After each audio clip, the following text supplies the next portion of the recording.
नमस्कार शेतकरी बंधूंनो, मी प्रशांत चव्हाण तुम्हा सर्वांचं प्रणील ग्रुप ऑफ कंपनीजमध्ये सहर्ष स्वागत करतो। शेतकरी बंधूंनो, आज आपण जाणून घेणार आहोत सोयाबीनमध्ये येणाऱ्या पिवळेपणाविषयी। तुमचंही सोयाबीन पिवळं पडलंय ना? हो।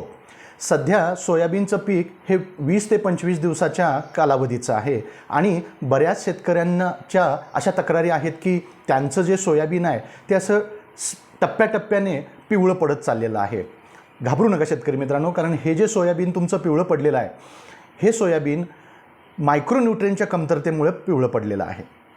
अशा वेळेला आपण काय करू शकतो?